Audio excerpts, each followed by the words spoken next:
Welcome to the next video in our SimpleCPU Games Console series. In this video we'll be looking at the video display controller's frame buffer and how we can read from it and write to it.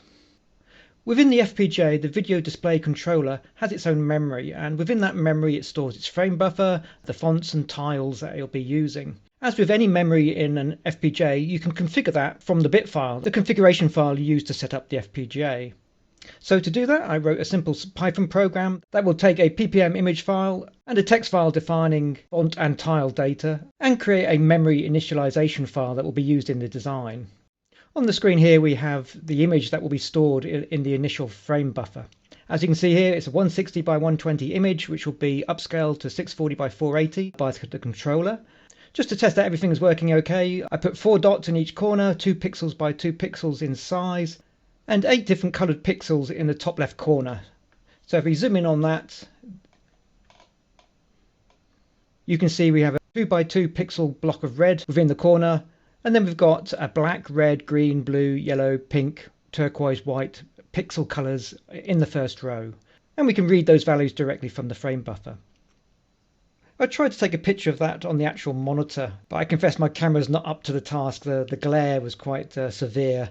But I did manage to zoom in on one of the corners, as you can see here.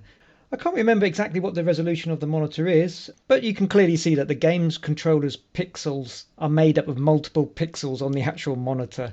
The first bigger red square is a 2 by 2 pixel block, and each of the other colours on the first row is an individual pixel from our frame buffer. So in this video we're looking at our video display controller, and we're looking at the first 4 commands that we can use to update the display.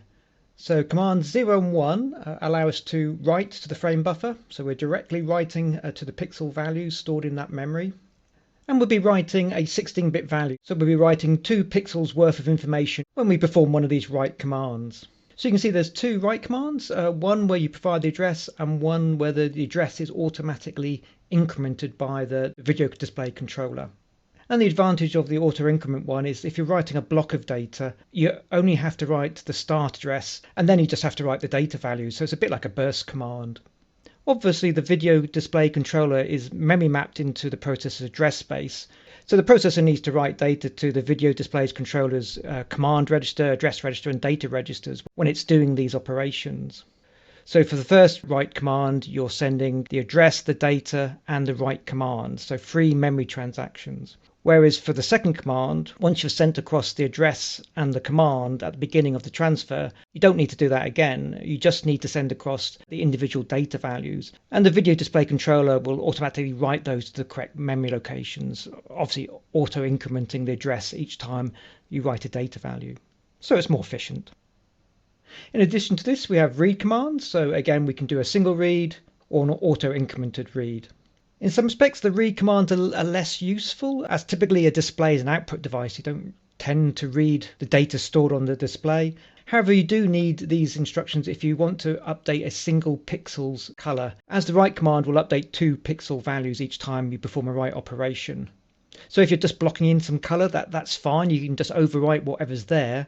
But if you wanted finer level control and you only want to change 1 pixel's colour, then you'd have to read that address from the frame buffer, you'd access 2 pixels worth of information, you'd latch that information, change one of them, and then you obviously could write back the old value of 1 pixel and update the other pixel's value.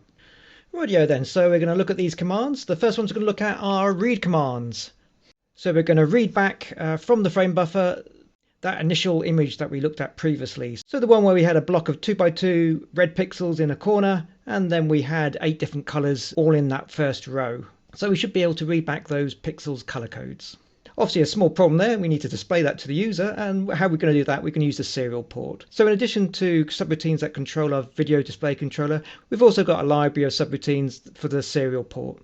So this is our first program. You can see here in comments we've got the initial memory map, our UART, we've got a serial port, and we have our video display controller a little bit lower down in the memory map.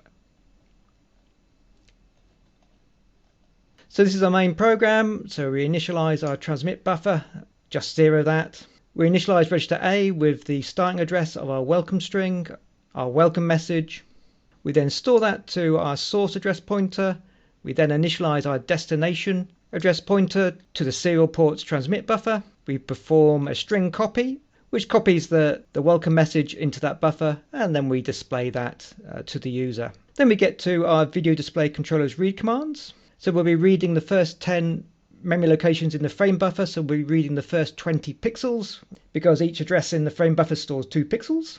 So we initialize our address and our counter, and then we enter our reading loop. So we pass to the video display controller the start address of where we want to start reading from, so that'll be address 0. Then we pass the command read pixel, so that'll be a non-auto incrementing read command. That will trigger the read process. So then we just read out the pixels, as you can see here. So we read those out from the data out register in the video display controller. We then write that to the variable word, and that is then passed to a word to hex conversion subroutine. So that converts that 16-bit binary value into 4 ASCII characters to represent that 16 bits. And that is stored in the serial port's transmit buffer. We then add a space character into that buffer. We increment our frame buffer pointer to point to the next address. We decrement our loop counter, and if it hasn't reached 0, we repeat. When we've read 10 memory locations from the frame buffer, we'll exit out of the loop. We will add a line feed character return and terminate the string with a null character, and then dump that to the screen. So to see that in action, we can launch a terminal. To connect to the serial port, we'll just be using the screen command, and the serial port on the games controller runs at 57,600 bits per second. So just run that. Then we can configure the FPGA, and there we go. So you can see the first 2 pixels, the first big red square, has the data 3030. And if we break that bit pattern down, we can see that is defining 2 red pixels, as you can see here. So these are our 16 bits. The first 2 bits in each byte we're not using. So we have 2 bits for red and 2 bits for red, giving us our red pixel. So if we look at our next data value, we've got 3000 is a red and a black pixel. I guess a key point to note there is the endiness of the frame buffer. So the first pixel displayed would be the black pixel, and then the red pixel will be displayed next. So again, if you look at that original image, so that's your black pixel, that will be the red pixel. And if you overlay the color code, you can see for the next one, where we have 030C, we can see that is the blue and the green one. So the first pixel display is in the lower byte positions, the green, and the next pixel blue is in the higher byte position, and so on. Our next test program performs the same functionality, but using the auto increment command. So again, we transmit down the serial port the welcome message. We set the base address that we want to start reading from to address 0. We tell the video display controller that we want to do a read, but with auto increment. And we set our loop counter to 10. Now all of that is outside our main loop, as you can see here. So all we're doing is we're reading the data out register 10 times. So the first time the control register is updated, it will trigger a read. It detects that it's an auto read, so it'll pre-read the next value ready for the CPU to read it. So we read that data value, we add it to the buffer as normal, adding a space. Again, decrementing the loop counter, and when we've read 10 values, we dump that to the screen again. So it will look exactly the same as the previous demo. But as you can see, it's a lot more compact, as we only need to send the command and address once. Our next test program is using the write command. So the first one we'll be looking at is a write without auto increment. So what we'll be doing is we'll be replicating those 8 pixels on the next row. So we'll be writing to the display the data we previously read, so those 8 color pixels. So that will be on the next row. So we need to specify that address, and we can do that via a macro. So see here we've got the eval macro. So there's 160 pixels per row. So we've got 160 times 1 gets onto the next row, and we want to start on the second pixel along on that row. So after that initial 2x2 red square. So we pass that to the video display controller. Then we pass the value we want to write. So we want to write a red pixel and a black pixel. So the value 3000. And then we write the write pixel command code to the control register to trigger that write operation. And then we just repeat for the remaining colors. So again, we write the address. We write the pixel data. So in this case here, it'll be the blue and the green. And then we trigger the write. And we just repeat that again, going through that block of colors as we go, writing the address, the data we want to write, and the write pixel command code, which triggers that write to the frame buffer. So if we run that program, we'll update the display, and I'll try and take a picture again. So again, I configured the FPGA, and now you can see on the display we have the same colors on the first row and the second row now. So in the top left corner we've got our 2 pixels by 2 pixels red square, and now we have a rectangle of our 8 different colors. The final command we'll be looking at in this video is our write to frame buffer with auto increment. So again, within our program, we'll display on the serial port the welcome message, and then we enter our main program. So we write the first data value to the frame buffer as we would have done previously. So we send the address, then we send the data value we want to write, in this case here the red and the black pixel color, and then we send the command to trigger that write operation. But this time we're sending the command write pixel with auto increment.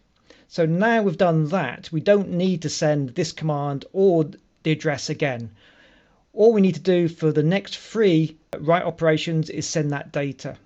So within the video display controller, so as soon as it gets that write pixel auto increment command, it will trigger that first write operation, and then it will sit there waiting for more data.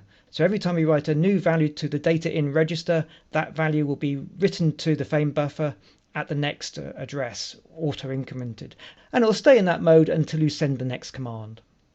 So again, if you run that program, we would get exactly the same result as the previous program. But as you can see here, this program is a lot more efficient. It needs less instructions to perform the same tasks. So that's our first set of commands. So we can read and write directly to the frame buffer. These can be useful, but they are quite low-level commands. To be honest, I didn't use these commands when I was writing my games. I used the higher level functionality that we'll look at next. So the draw and overlay tile commands, the block copy, the block write command, and the draw pixel command.